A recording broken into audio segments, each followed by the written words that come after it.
Hey there fitness professionals, welcome back to another session of fun and learning, and today we're going to look at the 5 main points that you need to know as a fitness professional when you're teaching or performing the leg press exercise. Now today's session is limited to the leg press machine, but it can be applied to any compound leg exercise because pretty much all those exercises, whether it be squats or lunges or 45-degree leg presses or flat leg presses or hack squats, they're all going to be involved with the same joints and muscles. The only thing is you're changing is a change in the plane of movement, the joint angles and the body position. So it's pretty much still using all the same parts of the machine, but you're basically using it in a slightly different way. So let's have a look at 5 points. And the first point, as I've shared with many of the other sessions that I discussed with you, is what is the goal and the purpose of the exercise. Now obviously the purpose of this exercise is to work the legs. That's the main purpose. But as a fitness professional, I expect you to have a deeper understanding of what the legs actually means and a deeper view and knowledge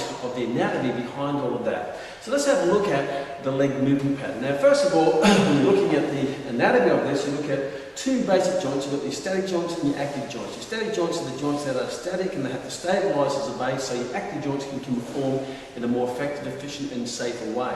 So in the leg press, for example, the static joint particularly would be your girdle. And I always talk about when you're examining exercise, you examine the girdles and go out to the limbs. And the girdles are your platforms such as your pelvis, that's not the pelvis, this is the pelvis, and your scapula. So in this case, because it's lower body exercise, you have to make sure the pelvis is in its correct position, which is from here, you want the pelvis to be in that, ideally, in a slightly anterior tilted position. It's a little bit awkward in a leg press because this actually puts you in a very flexed position in the hip joint, and you want the pelvis to be nice and stable. Now the muscles that stabilise the pelvis would be the rectus abdominis and the internal and external obliques, and that keeps this pelvis nice and stable. And then you want to make sure you stabilise your inner vertebral joints in your lower back, and the muscles that are responsible for that will be your transverse abdominis that locks each of them into place, and then that correspondingly activates the pectoralis muscle groups that keeps them nice and stable in your lower back position. So that's going to be the stabilising muscle groups, particularly for this exercise. Then you look at the joint movement, and the joints are going to be your hip, knee and ankle. Now your hips are going to be extending, knee extending, and your ankle is going to be plantar flexing. An extension of the hip is going to be activated by your gluteus maximus and your hamstrings, which are made up of your semitendinosus, semimembranosus, and your biceps femoris. Then you look at knee extension, that's going to be activated by your quadriceps, which are 4 muscles. You've got your rectus femoris, your vastus medialis, vastus lateralis, and vastus intermedius.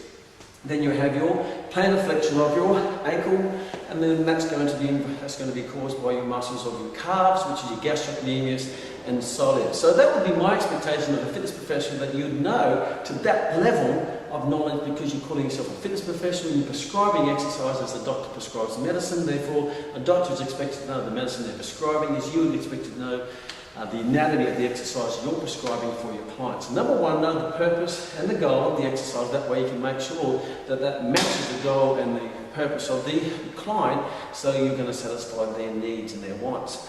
The second one is to make sure you understand the equipment setup. Now every equipment is different, but you've got to make sure the equipment is set up according to the biomechanics and the size and the limitations of the client. Those limitations are because of pain or injury, so therefore you may have to adapt it accordingly, because one doesn't always fit all. So on this machine you can adapt the backrest. So you want to make sure the backrest is at close to the platform, so the person can comfortably execute the exercise without compromising the joint, whether it be that one of your static stabilising joints or your active joints. So if you get too close, then that may affect the pelvis. So if you get too close, that's going to put you in this little hip flex position. That's going to stretch your glute maximus, and that's going to pull in your pelvis and cause it to possibly posterior tilt, which causes it to strain your lower back. So you want to make sure the adaptations of the machine is according to the person's biomechanics and height and limitations of pain.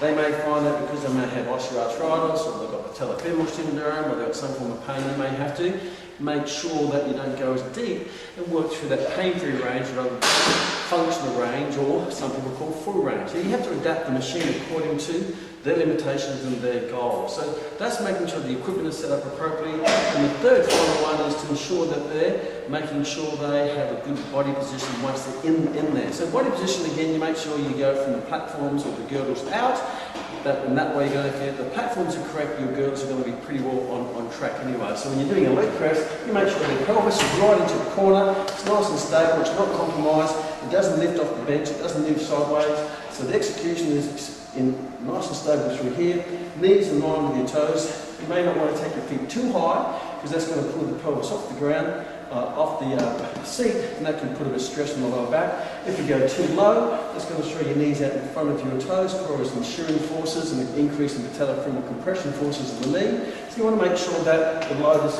equally distributed throughout all the joints. That way you're going to minimise the stress on the joints. Rather than protecting one joint and compromising another, you want to make sure it's equally distributed. So from a body position, head back, shoulders back, pelvis nice and stable, hands there, and make sure you control the movement. So body position is important, but if you get the equipment set up, then this should be a lot easier. But again, posture is vital when you're doing exercise, because you don't want to hurt your client, because the number one role as a fitness professional is not to hurt your client. The fourth step is to make sure you have correct execution. And execution is that you move the weight in a controlled manner.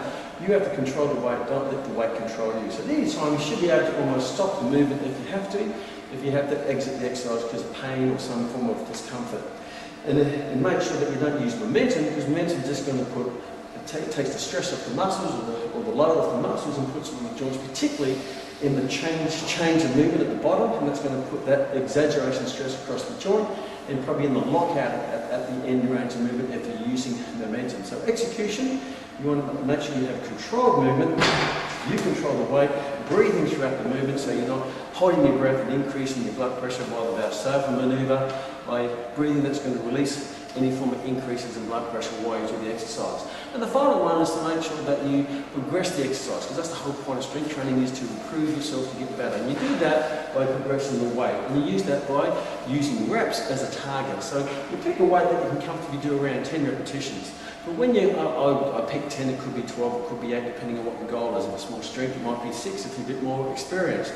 But once you set that rep range, then you try to beat that rep range. You may go to 11 and 12. But when you get to 11 and 12, then make sure you put the weight up, because if the weight's not going up, your results are not going up. But you're going to be able to do that comfortably within your intensity level that you're comfortable with.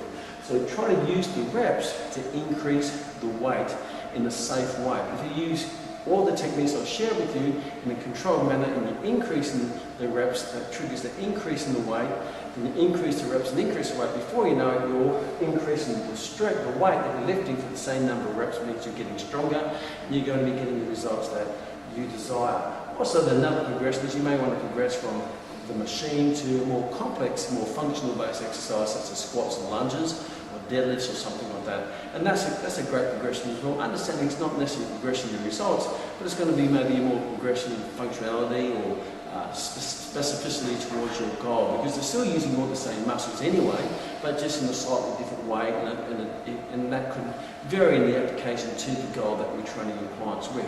So just to wrap up, the 5 main things you need to know as a fitness professional when you're teaching a leg press exercise, whether it be a machine or a barbell or dumbbell, is number 1, you know the goal and the purpose of the exercise. Number 2, you know the equipment setup according to the individual's limitations.